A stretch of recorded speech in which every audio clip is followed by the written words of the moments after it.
بسم الله الرحمن الرحيم. السلام عليكم ورحمة الله وبركاته.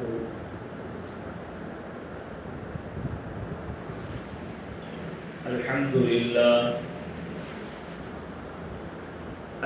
لله رب العالمين، والصلاة والسلام على رسول الله صلى الله عليه وسلم وعلى آله وأصحابه أجمعين، أما بعد، فقد قال الله تعالى عز وجل في القرآن العظيم وفي القرآن المجيد: أعوذ بالله من الشيطان الرجيم، بسم الله الرحمن الرحيم.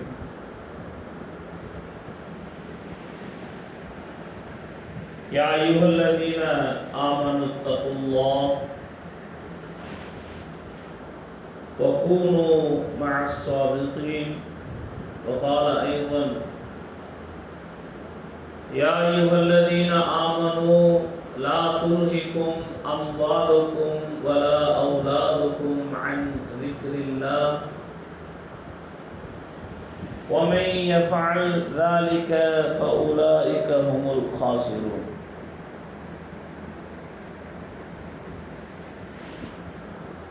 وقال نبينا رسول الله صلى الله عليه وسلم: اتقوا الله حيثما كنت، أو كما قال عليه الصلاة والسلام.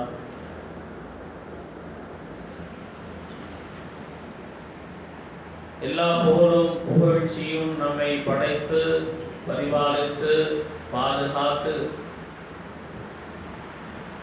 ஏனைய எல்லா உலகங்களையும் கண்காணித்தும் கவனித்தும் கொண்டிருக்கக்கூடிய ஒரே இறைவனான அல்லாஹ் ஒருவனுக்கு எல்லா புகழும் உண்டாகட்டுமாக. இந்த அகிலத்தினுடைய அருட்கொடையாம் ரஹ்மத்துல் ஆலமீன் ஏனைய எல்லா நபிமார்களுக்கும் ரசூல்மார்களுக்கும் தலைவராக அனுப்பப்பட்ட சய்யிதுல் முர்சலீன், இன்னும் இறுதி தூதராக அனுப்பப்பட்ட காத்தமுன் நபியின் முஹம்மது ரசூலுல்லாஹி ஸல்லல்லாஹு அலைஹி வஸல்லம். அல்லாஹும்ம ஸல்லி அலா முஹம்மத் அன்னாரின் மீதும்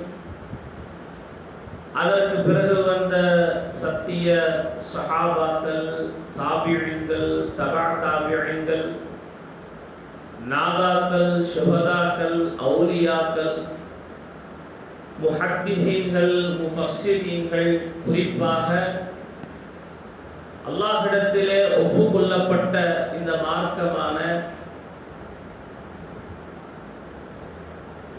அல்லாஹ் குர்ஆனில் சூரா ஆல இம்ரானிலே இவ்வாறு குறிப்பிடுகிறான்: இன்னத்தீன இன்தல்லாஹில் இஸ்லாம்.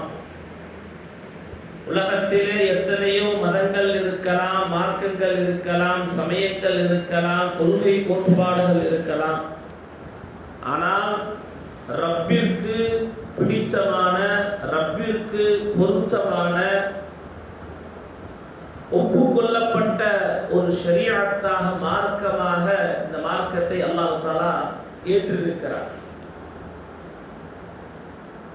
இந்த மார்க்கத்தை பின்பற்றக்கூடிய, கட்டுப்பட்டு நடக்கக்கூடிய நமக்கு பெயர் முஸ்லிம்.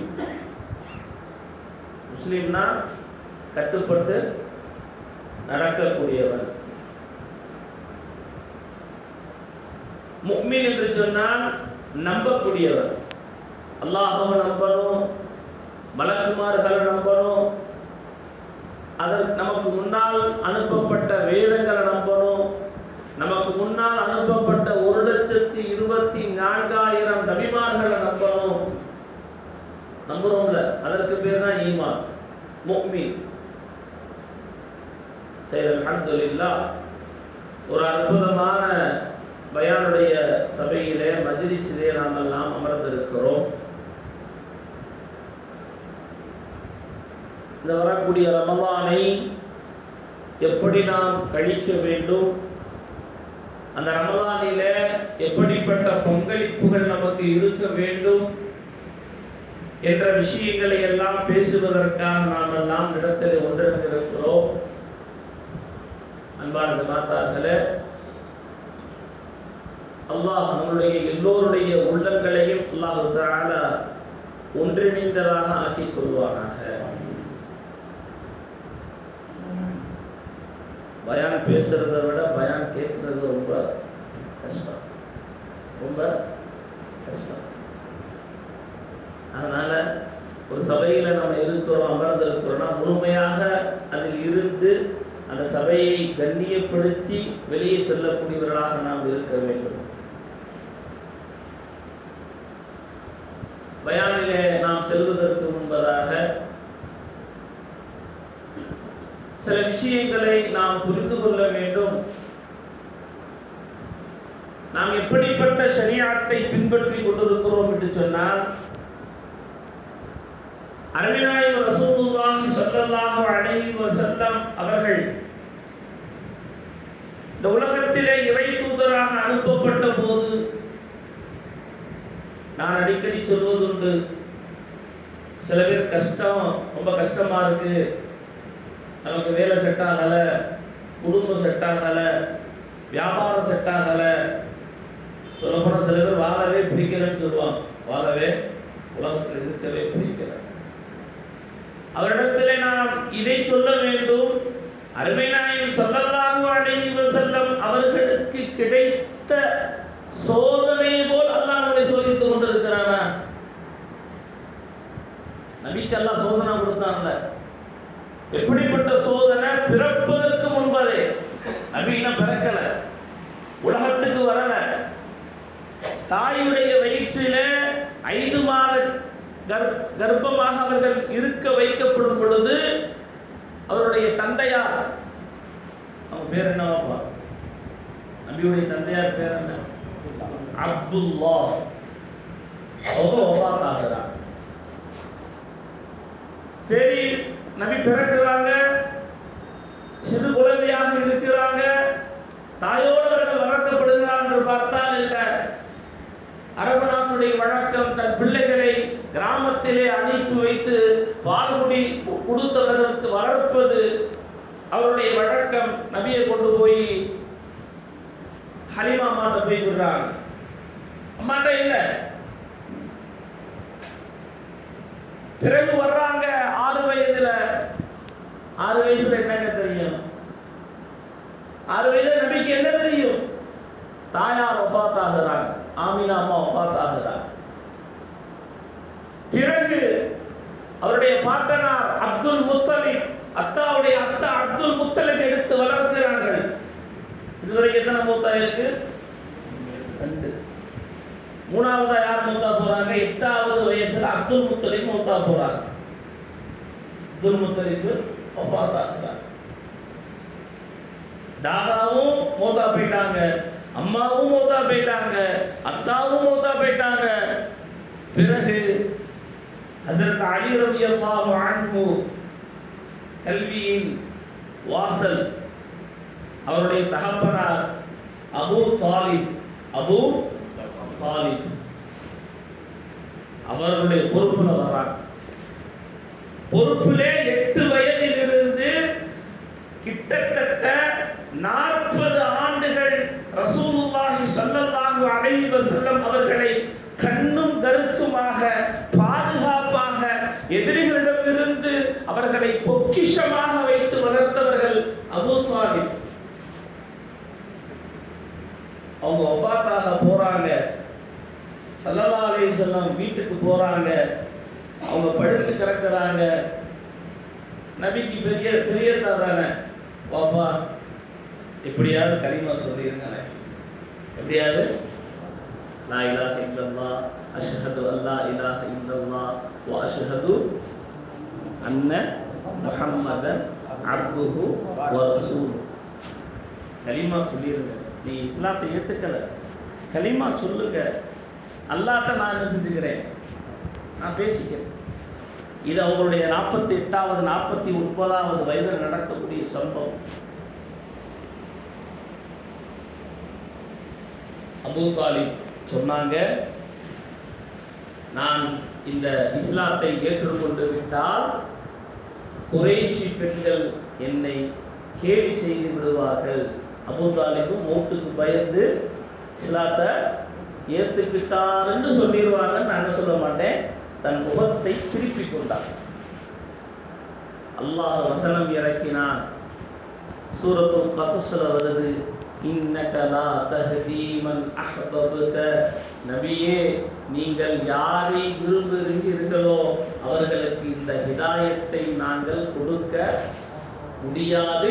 வலாகின்னல்லாஹ யஹ்தி மன் யஷா, அல்லாஹ் யாரை நாடி இருக்கிறானோ, அல்லாஹ்வுடைய பொருத்தத்திலே யார் யாரெல்லாம் இருக்கிறார்களோ அவர்களுக்கு தான் இந்த நேர்வழியை அல்லாஹ் காட்டுவான் என்று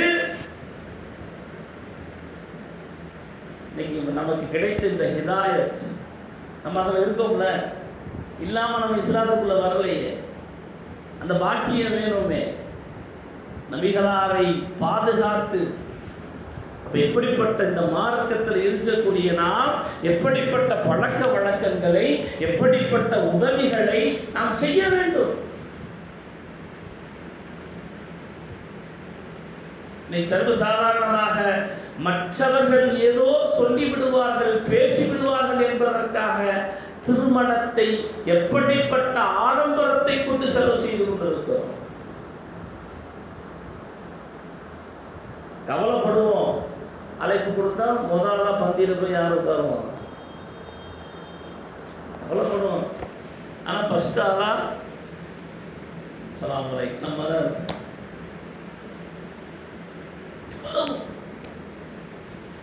அந்த திருமணத்தின் செலவிலே 3 நபர்கள் ஹஜ் செய்து விடலாம். 3 நபர்கள், ஏழை மக்களுக்கு 10 பேருக்கு கல்யாணம் முடிச்சு கொடுத்துடலாம். யாராவது சொல்லிடுவாங்க, குடும்ப கௌரவம் பேரும். இந்த சொல்லை சொன்னது யார்? அபூ தாலிப் சொன்னார். குறைஷி பெண்கள் ஏதாவது எங்களை சொல்லிடுவாங்க, என்னை ஏதாவது. அப்ப அல்லாஹ்வுடைய நல்லடியார்களே, அன்பான ஜமாத்தார்களே, நாம் விளங்கிக் கொள்ள வேண்டும் எப்படிப்பட்ட ஷரீஅத்தை, மார்க்கத்தை நாம் ஏற்றுக்கொண்டிருக்கிறோம். அல்லாஹ்வுடைய பொருத்தம் நம் மீது எப்படி இருந்திருக்கிறது என்பதை புரிந்து கொள்ள வேண்டும். இது யாருடைய வீடு? அல்லாஹ்வுடைய வீடு. இன்று என் வீட்டிலே எனக்கு பிடித்தமானவர், எனக்கு விருப்பமானவர் தான் வர முடியும். பிடிக்காதவர் உள்ள விடுவோமா? ஆனா இன்னைக்கு நம்ம உள்ள வந்திருக்கோம்னா அல்லாஹ்வுடைய வீட்டில் நாமெல்லாம் அவர்களுக்கு பிரியமானவர்களாக இருக்கிறோம், பிடித்தமானவர்களாக இருக்கிறோம். அவருடைய கபூலியத்திலே இருப்பதனுடைய அடையாளம் தான் நாம் இங்கே உள்ளே இருக்கிறோம். இதற்கு எவ்வளவு பெரிய நன்றி நாம் செலுத்த வேண்டும். அதனால ரசூலுல்லாஹி ஸல்லல்லாஹு அலைஹி வஸல்லம் அவர்கள், அல்லாஹும்ம ஸல்லி அலா முஹம்மத், பள்ளி வாசலுக்கு நீங்கள் எந்த பள்ளிக்கு சென்றாலும் சரி, பள்ளிக்குள் நுழைந்து விட்டால் சுன்னத்திற்கு முன்பதாக தஹிய்யத்துல் மஸ்ஜித், பள்ளியுடைய காணிக்கை தொழுகை. அதாவது இந்த பள்ளிக்கு அல்லாஹ் என்னை வர வச்சானே, இந்த பள்ளி வாசலுக்கு அல்லாஹ் என்னைய வர வச்சானேன்னு சொல்லி 2 ரக்காத் தஹிய்யத்துல் மஸ்ஜிதுடைய தொழுகையை நீங்கள் தொழுகுங்கள் என்பதாக ரசூலுல்லாஹி ஸல்லல்லாஹு அலைஹி வஸல்லம் நமக்கு வலியுறுத்துகிறார்கள். அப்ப இந்த மார்க்கம் எப்படிப்பட்ட மார்க்கம், இந்த மார்க்கத்திற்கு எப்படிப்பட்ட செலவுகளை நாம் செய்ய வேண்டும். ஒன்றிற்கு கடமை, ஒன்றிற்கு கடமை. இஸ்லாத்துடைய கடமை எத்தனை? கலிமா, தொழுகை, நோன்பு, ஜகாத், ஹஜ். கலிமா, கலிமாவுடைய வாழ்க்கை என்ன? லா இலாஹ இல்லல்லாஹ் முஹம்மதுர் ரசூலுல்லாஹி ஸல்லல்லாஹு அலைஹி வஸல்லம். அது 5 கலிமா இருக்கு. அதில் நம்பிக்கை கொள்வது, கட்டுப்படுவது, சில அதில் சொல்லப்பட்ட எல்லா விஷயங்களையும் ஏற்றுக்கொள்வது, அது கலிமால. தொழுகை விடுவதற்கு மார்க்கத்தில் அனுமதியே கிடையாது.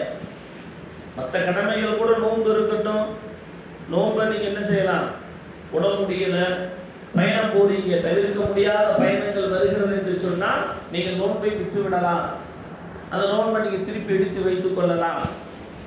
அதே போன்று ஜக்காத், தங்கம், இன்னைக்கு தங்கம் சொல்றதுக்குனே பயமா இருக்கு. தங்கம் சொல்லிட்டு ஒரு 10 நிமிஷத்துல என்ன ஆயிடுது? ஜகாத்தை சரியாக நிறைவேற்றாததின் காரணத்தினுடைய விளைவுதான் தங்கத்தினுடைய விலை ஏறிக்கொண்டே இருந்தது. இன்னைக்கு நம்ம சமூகம் ஜகாத்தை எப்படி கொடுக்கணும்னு தெரியல, யாருக்கு கொடுக்கணும்னு தெரியல, அது சொல்லப்பட்ட ஷரிய சட்டங்களை நம்ம தெரிந்து கொள்ளல. அதனால இன்னைக்கு தங்கமும் ஏறுது, தங்கத்துடைய தம்பி வெள்ளியும் சேர்ந்து என்ன செய்யறாங்க?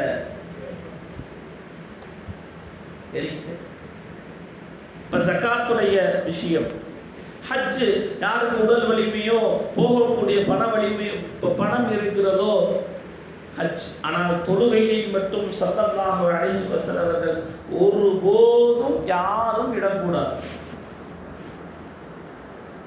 சுபஹா இருக்கட்டும், லுஹரா இருக்கட்டும், அசரா இருக்கட்டும், மகரிபா இருக்கட்டும், இஷாவா இருக்கட்டும், எங்க வேணா போங்க, கல்யாணத்துக்கு போங்க, பயணத்துல போங்க, மௌத்து வீட்டுக்கு போங்க, எப்படி போங்க, தொழுகை விடுவதற்கு யாருக்கோ. நான் பள்ளியில பயானத்துல சொல்லுவேன், ஒரு கற்பனை செய்து பாருங்கள். வீட்டில் நீங்க தொழுகுறீங்க, உங்க மனைவி தொழுகுறாங்க, உங்க அம்மா தொழுகுறாங்க, உங்க அத்தா தொழுகுறாங்க, உங்க பிள்ளைகள் தொழுகுறாங்க. எப்படிப்பட்ட வீடாக இருக்கும்? எப்படி இருக்கும்? அதெல்லாம் இல்லாதனால ஷைத்தான் நடு வீட்டில் உட்கார்ந்து என்ன பண்றான்? மாட்டப்பட்ட ஷைத்தானாக. எப்படி 32, 39, 42, 67, 100 மாட்டப்பட்ட ஷைத்தான். விளையாட்டா சொல்லுவான், நம்ம செய்யறதையெல்லாம் நாடகத்துல காட்டுறாங்களா, அல்ல நாடகத்துல காட்டுறதுதான் நம்ம வீட்டில் செஞ்சுக்கிட்டு இருப்போமான்னு தெரியல. எப்படி நம்ம செய்யறதையெல்லாம் நாடகத்துல கதையா கொண்டு வந்து காமிக்கிறானா, அல்லது நாடகத்துல காமிக்கிறது தான் நம்ம வீட்டில் உட்கார்ந்து செஞ்சுக்கிட்டு இருக்கோமான்னு தெரியல. ஒரு கற்பனை செய்து பாருங்கள். வீட்டில் உள்ள அனைவரும் சுபுகுடைய நேரத்திலே எழுந்திருத்து தொழுகையை நிறைவேற்றுகிறோம் என்று சொன்னால் அது எப்படிப்பட்ட ஒரு வீடாக இருக்கும்? அதுல இவ்வளவு பெரிய ஓட்டையை வச்சுக்கிட்டு இன்னைக்கு சமுதாயம் சரியில்லை, நம்ம சரியில்லை, எதுவும் சரியில்லை, ஒன்னும் போராட்டம் ஆர்ப்பாட்டம். காலை சுபு தொழுதியான்னு கேட்டா சுபுகா அது எத்தனை மணிக்கு இருக்கிற, அது எத்தனை மணிக்கு சொல்லுங்களேன் அப்படின்னா சொல்லக்கூடிய ஒரு பிள்ளைகளை உருவாக்கி வைத்திருக்கிறார். குறிப்பாக ஆண்களுக்கு பெரிய வீட்டுடைய ஓனர், வீட்டுடைய பொறுப்புதாரி, வீட்டுடைய தலைவருக்கு பெரிய பொறுப்பு இருக்கிறது. நாம் சரியாகிவிட்டால் நம் மனைவி சரியாக விடுவார்கள், மனைவி சரியாக விட்டால் பிள்ளைகள் சரியாக விடுவார்கள், பிரச்சனைகள் தானாக நீங்கும். அப்ப தொழுகை விஷயமாக ஷரியத்திலே யாரும் விடுவதற்கு அனுமதி இல்லை. அது போன்று ஜகாத்துடைய சட்டம், இதை நிறைவேற்ற வேண்டும். இது போன்று அதனாலதான் நம் முன்னோர்கள் எல்லாம் பொதுவாக சில விஷயங்களில நம்முடைய எல்லா கணக்கு வழக்கங்களிலும் பிறையுடைய கணக்கை பார்த்து தான் மற்ற விஷயங்களை நம்ம ஆரம்பம் செய்யணும். உதாரணத்துக்கு கணவர் இறந்து விட்டார், மனைவி இதா இருக்கணும், மனைவி பெண்கள் இதா இருக்கணும். ஷரியத்துப்படி எத்தனை நாள் இருக்கணுங்க? 4 மாசம். நம்ம நாட்டுப்படி எப்படி இருக்கிறாங்க? அதுக்கு அஜர்த்து கூப்பிட்டு போய் பாத்தியா ஊதி, அதுக்கு அந்த பாவத்துக்கு அஜர்த்தம். எந்த பாவத்தில்? அந்த 40 நாள் முடிச்சுட்டு அனுப்புறதுக்கு அஜர்த்து வாங்க, பாத்தியா ஊதுங்க, துவா செய்யுங்க. அந்த அம்மா அப்புறம் என்ன ஆயிடும்? ஷரியத்துப்படி எத்தனை நாள் இருக்கணும்? 4 மாசம் 10 நாள். 40 நாள் இன்னைக்கு சர்வசாதாரணமாக இருக்கிறார். அது ஹனஃபி மதுஹபடி கடுமையான சட்டம் சொல்லப்பட்டிருக்கிறது. அந்த மாதிரி எவ்வளவு வயசானாலும் பரவாயில்ல, இதுதான் கண்டிப்பாக இருந்தே ஆக வேண்டும்.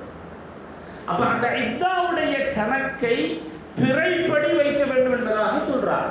நம்ம இங்கிலீஷ் படி வைக்கக்கூடாது. எதுபடி? இங்கிலீஷுடைய நாட்படி வைக்கக்கூடாது, பிறையுடைய கணக்கு பார்க்க வேண்டும்.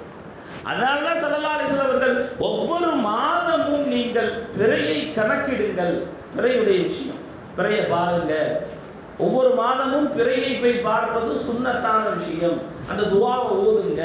அந்த பிறையை வரவேறுங்க ஸல்லல்லாஹு அலைஹி வஸல்லம் சொல்லியிருக்கிறாங்க. நம்ம நோம்புல தான் என்ன செய்வோம், பரபரப்பா அந்த நோம்பு டயத்தில் தான் 4 நோம்பு கொண்டாடுவோம். எத்தனை நோம்பு? 4 நோம்பு. ஆமாம், அல்லாஹ் பாதுகாக்கணும், அல்லாஹ் பாதுகாக்கணும். அப்போ அல்லாஹ்வுடைய நல்லடியார்களே, அன்பான ஜமாத்தார்களே, அதே போன்று ஜக்காத்துடைய சட்டம் சொல்லப்படும் பொழுது நீங்கள் ஜக்காத்தை பிறையுடைய கணக்கிட்டு கொடுங்கள். அதனால தான் நோம்புல கொடுங்கன்னு சொல்லுவாங்க.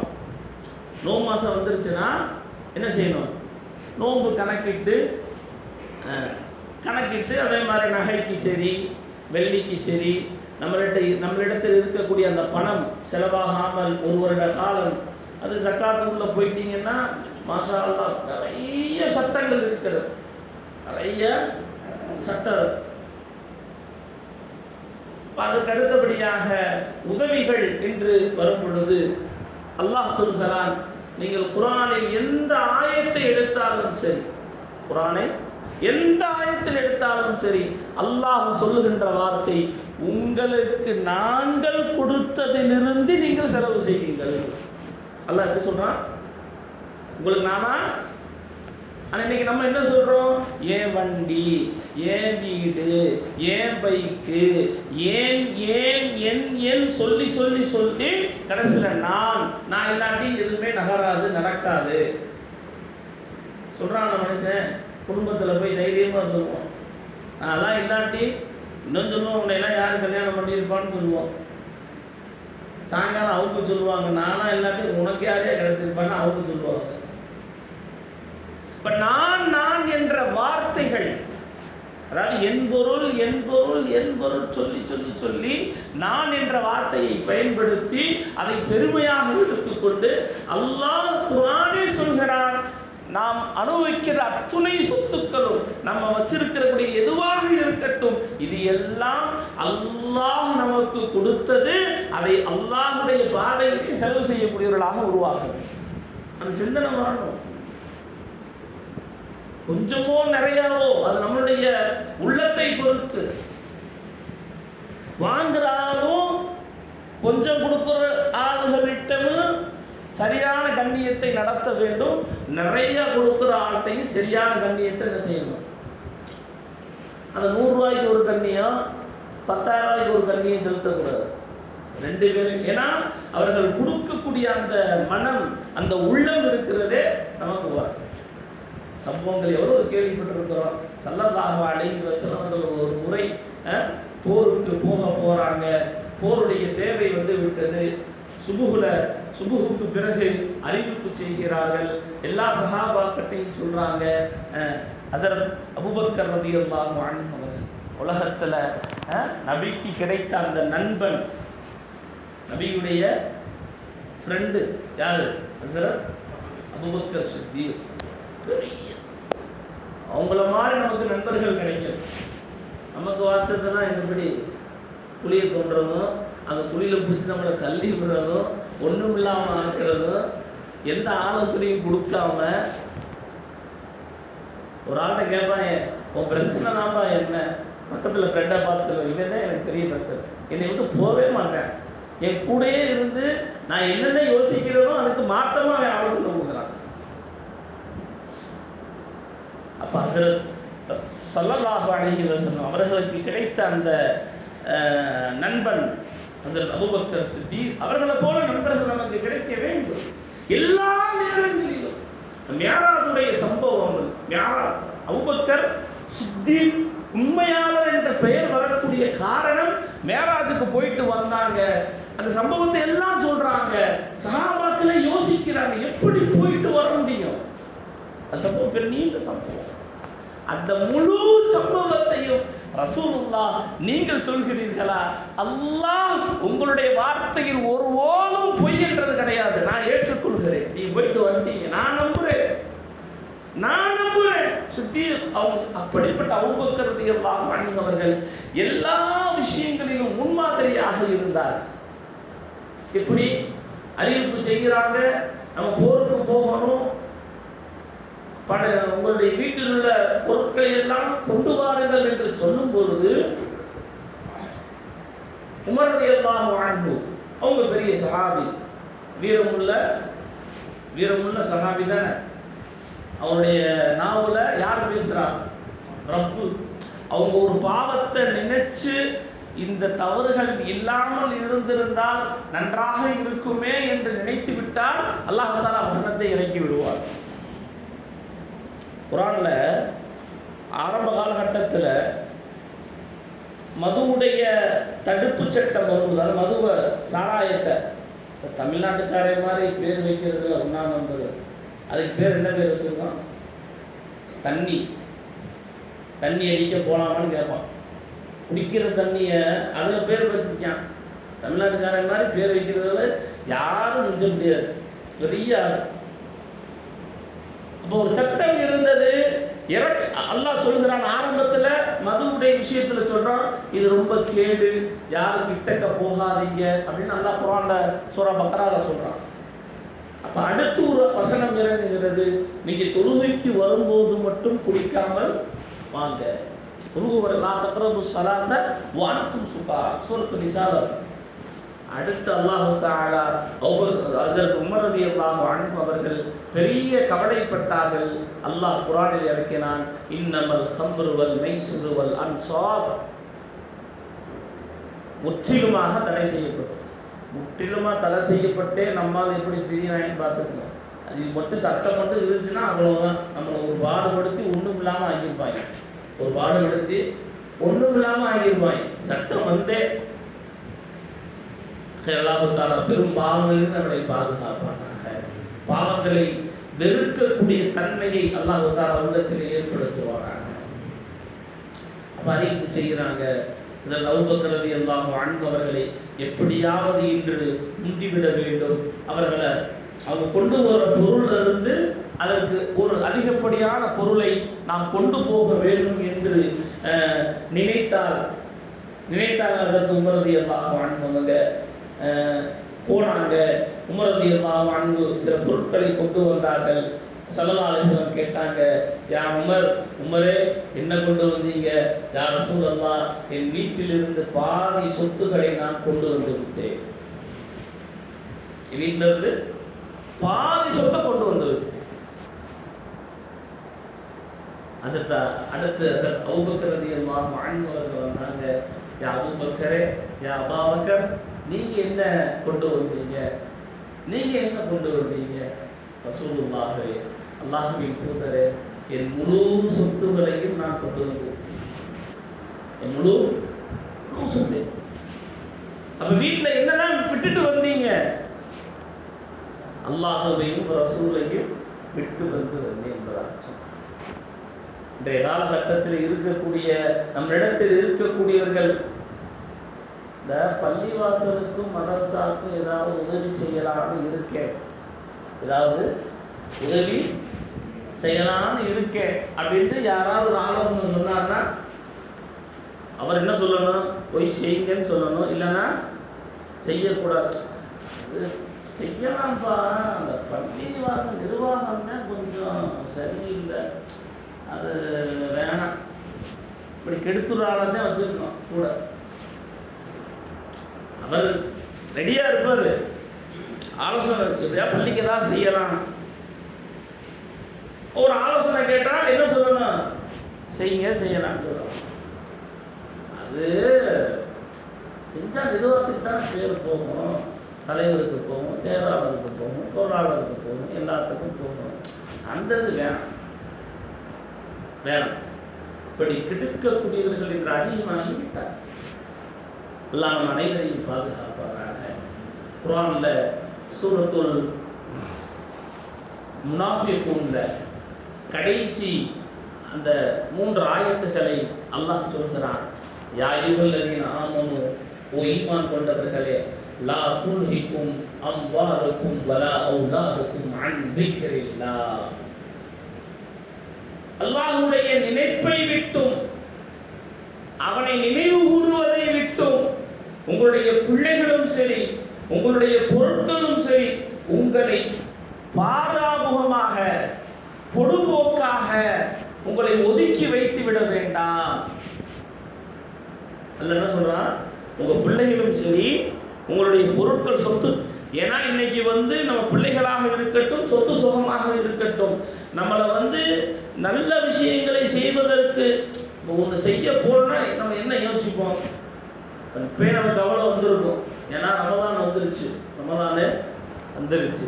அடுத்து என்ன வருது? பக்ரீத்தை ஒட்டி ஸ்கூல் வருது. அப்படியே வண்டிக்கிட்டு உட்காந்துருப்போம். என்னடா செய்கிறது, எங்கடா உருட்டுறது, எங்கடா வாங்கிறது, எங்கடா வைக்கிறது, யார்கிட்டடா கேட்கிறது. அப்ப தடையாக இருப்பதை அல்லாஹ் சொல்கிறான். உங்கள் பிள்ளைகளும் உங்களுடைய சொத்து சுகங்களும் அல்லாஹ்வை நினைவு கூறுவதை விட்டும் உங்களை பொதுபோக்காக ஆக்கிவிட வேண்டாம். அப்படி ஒரு காலம் செய்தால் ஒரு காலம் அப்படி ஒரு மனிதர் செய்கிறார் என்று சொன்னால் அதாவது அவர் அசால்ட்டா பொதுபோக்கா அவருடைய நப்சுக்கு ஏற்ற மாதிரி செலவுகளை செய்து கொண்டிருக்கிறார் என்று சொன்னால் அவர்தான் மாபெரும் நஷ்டவாளி என்பதாக சொன்னார். அல்லாஹ் சொல்கிறார். அடுத்து ஒரு வாய்ப்பு வருகிறது. அல்லாஹ் சொல்கிறார், உங்களுக்கு நாங்கள் கொடுத்த ரிசுக்கில் இருந்து, உங்களுக்கு நாங்கள் கொடுத்த ரிசுக்கில் இருந்து நீங்க என்ன செய்யுங்க? செலவு செய்யுங்கள். எப்போது வரைக்கும்? وَأَنْفِقُوا مِمَّا رَزَقْنَاكُمْ مِنْ قَبْلِ أَنْ يَأْتِيَ أَحَدَكُمُ الْمَوْتُ மௌத் உங்களில் ஒருவருக்கு வருவதற்கு முன்பதாக. ஒரு கால் வந்து விட்டால் மனிதன் சொல்லுவானா, فَيَقُولُ رَبِّي يَا اللَّهُ لَوْلَا أَخَّرْتَنِي إِلَى أَجَلٍ قَرِيبٍ. யா அல்லாஹ், ரப்பே ஒன்றும் இல்லை, அதாவது மூத்தாயி அங்கே போயிட்டான், அல்லாட்ட பேசிக்கிட்டு இருக்கான். அவன் சொல்கிறான், நீ ஒழுங்காக எதுவுமே செலவு செய்யலை, இந்த உலகத்தில் ஓவராக அலச்சாட்டி பண்ணிக்கிட்டு இருந்திருக்கிற, கொடுத்ததை நீ கொடுக்கல, அல்ல என்னுடைய பாதை நீ செலவு செய்யலை.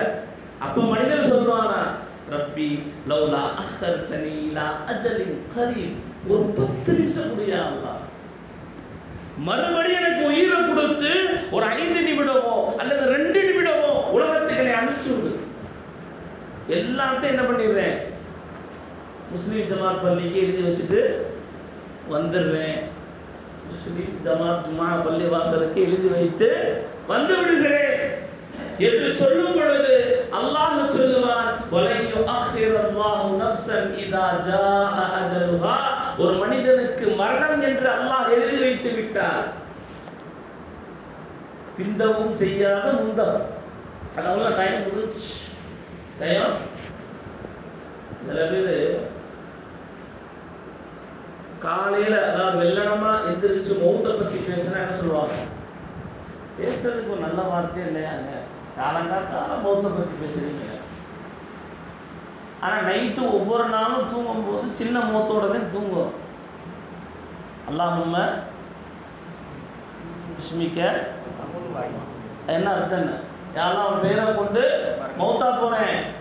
எந்திரிக்கும் போது எப்படி நாளைக்கு உசுறு இருக்குதோ இல்லையோ, நாளைக்கு உசுறு இருக்குதோ இல்லையோ, போன் மோதினாருக்கு வருதோ இல்லையோ, அதிரத்துக்கு அழைப்பு வருதோ இல்லையோ, தூங்கும் போது அல்லாஹ் பிஸ்மிக்க அமுத்து, தூங்கி எந்திரிக்கும் போது அல்ஹம்துலில்லாஹ் அல்லதி அஹ்யானா பஅதமா அமாதனா வ இலைஹி நுஷூர். யா அல்லாஹ், என்னை மௌத்தாக்கி மறுபடியும் உயிர் கொடுத்தாயே.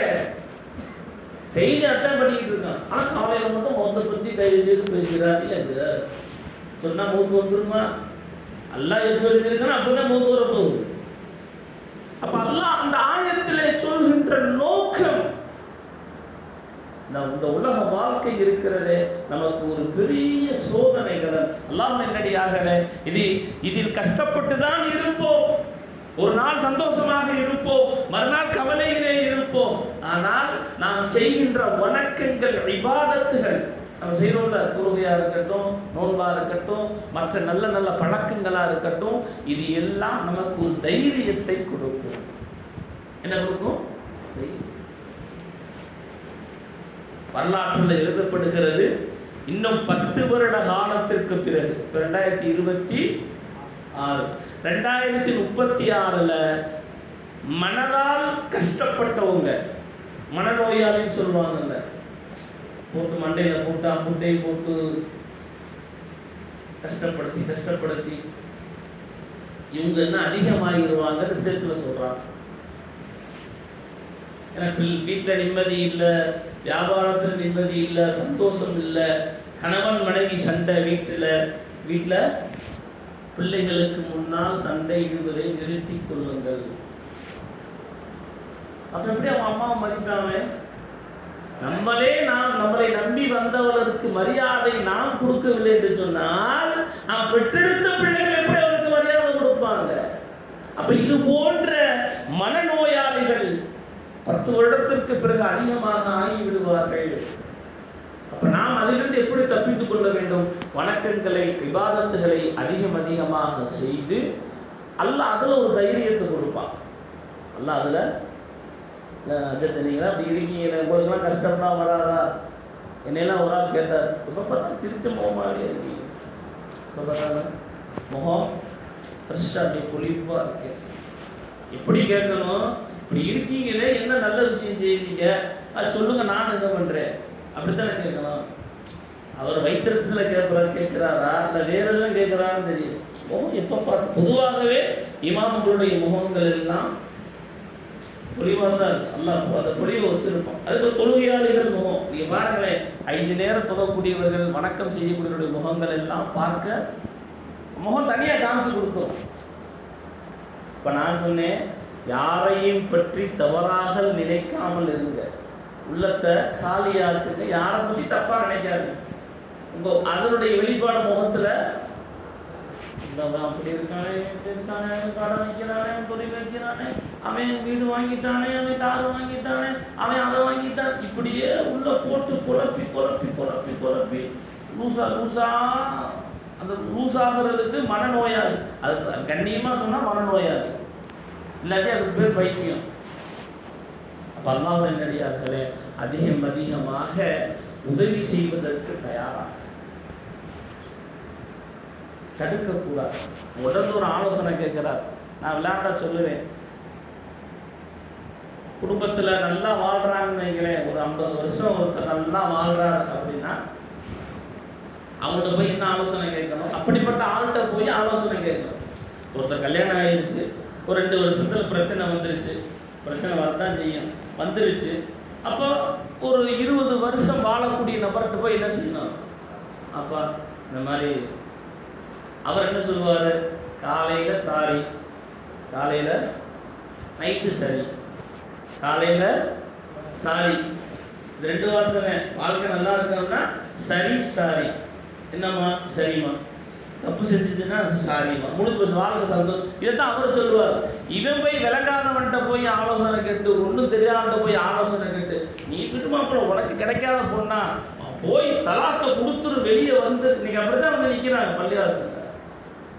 இப்ப நடந்தது 1 மாதம் கூட ஆகவில்லை, கல்யாணம் முடித்து 1 மாதம் 9 நாள்ல கொண்டு போய் விட்டுட்டு வந்திருக்கிறான்.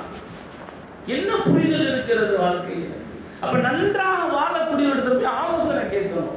என்னங்க பிரச்சனை, என்ன இருக்குயா, மாமியா மருமக பிரச்சனை இருக்கு, நீங்க சமாளிக்கணும். ஒத்துக்கிட்ட கல்யாணத்துல, இந்த கல்யாணத்துல ஏத்துக்கிட்டையானா காலையில மனைவி வந்து காஃபி போட்டு கொடுப்பாங்கட்டு காமிக்கிறான்ல, பால் யார் வாங்கி கொடுக்குறது? சுபு தொழில் நம்ம தான் போய் வாங்கி கொடுக்கணும். பால் இருந்த வீட்டுக்காரர் பால்காரர் பால் போடுவேன், நம்ம தான் சுபு தொழில் போய் பால் வாங்கி கொடுக்கணும். வாழ்க்கை நினைச்சு வச்சிருக்கேன், கல்யாணம் பண்ணா அப்படி அதுல படத்துல நாடகத்துல காமிக்கிற மாதிரி நம்ம வாழ்க்கை அப்படியே ஜெகஜோதியா இருக்கும். அடி விழும், விதி விழும், பிரச்சனைகள் வரும். யார் சரியாக இருக்கிறார்களோ, சரியாக வாழ்க்கையை நகர்த்துகிறார்களோ அவர்கள்ட்ட போய் ஆலோசனை கேட்கணும். அவங்க சொல்லுவாங்க, இப்படித்தான் பாப்பா வாழ்க்கை, இப்படித்தான் கடந்து போகணும், பொறுத்து போகணும், சகிச்சு போகணும். ரசூலுல்லாஹி ஸல்லல்லாஹு உலகத்துல இப்படிப்பட்ட தலைவரிடத்துல இல்லாத முன்மாதிரி விஷயங்களே கிடையாது. ஹதீஸில் வருகிறது, நாயகரிடத்துல நபியிடத்துல உதவி என்று கேட்டு விட்டால் மறுக்க மாட்டாங்க.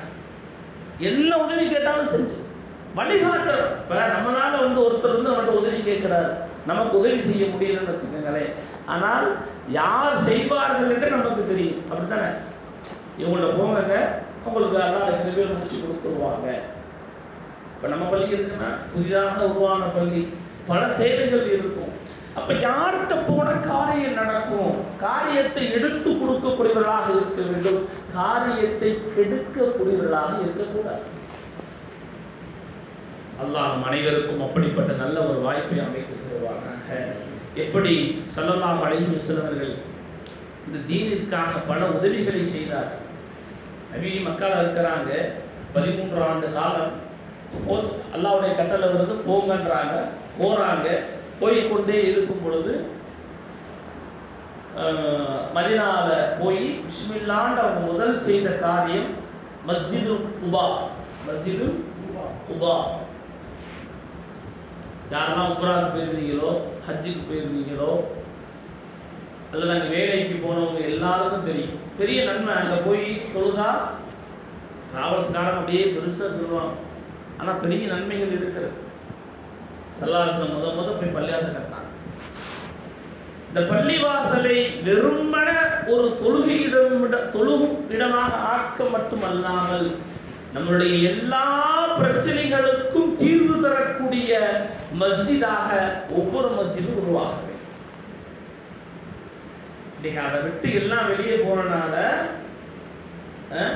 பலவிதமான கேசுகள், பலவிதமான விஷயங்கள்.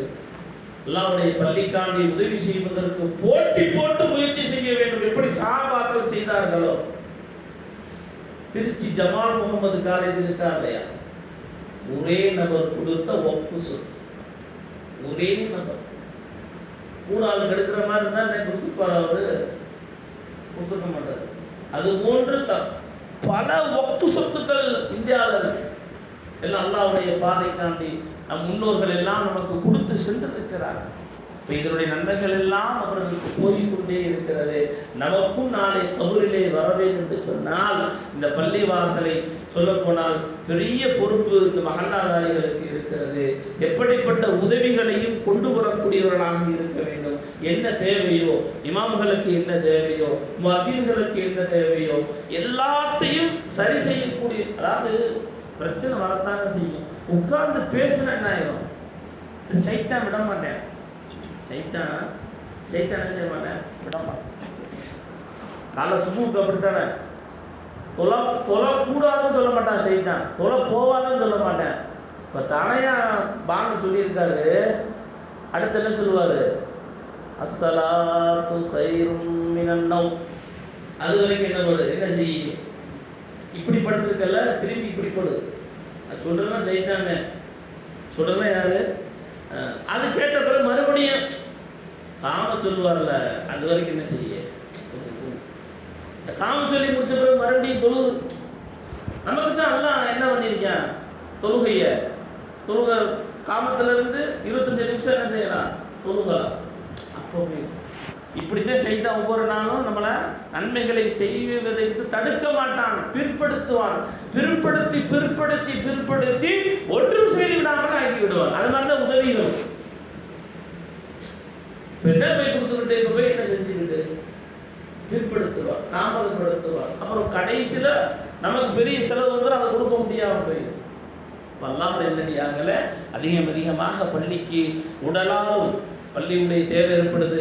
உடலை கொண்டு இந்த வேலைகள் அந்த வேலைகள் பிரித்து பார்க்காமல் செய்யக்கூடியவர்களாக அல்லாஹ் நம் அனைவரையும் ஆக்குவானாக. எதை கேட்டோமோ அதன்படி நானும் சரி, நீங்களும் சரி, எல்லா மக்களும் அமல் செய்யக்கூடியவர்களாக அல்லாஹ் நம் அனைவரையும் ஆக்குவானாக. இந்த வாய்ப்பிற்கு, இந்த பயான் செய்வதற்கு வாய்ப்பளித்த இந்த நிர்வாகத்திற்கும் பள்ளியுடைய இமாம்களுக்கும் அல்லாஹ் தஆலா எல்லா விதமான வளங்களோடு வாழக்கூடிய பாக்கியத்தை தருவானாக. உங்களுக்கும் அந்த பாக்கியத்தை அல்லாஹ் தருவானாக. ஆமீன் ஆமீன் யா ரப்பல் ஆலமீன். அஸ்ஸலாமு அலைக்கும் வரஹ்மத்துல்லாஹி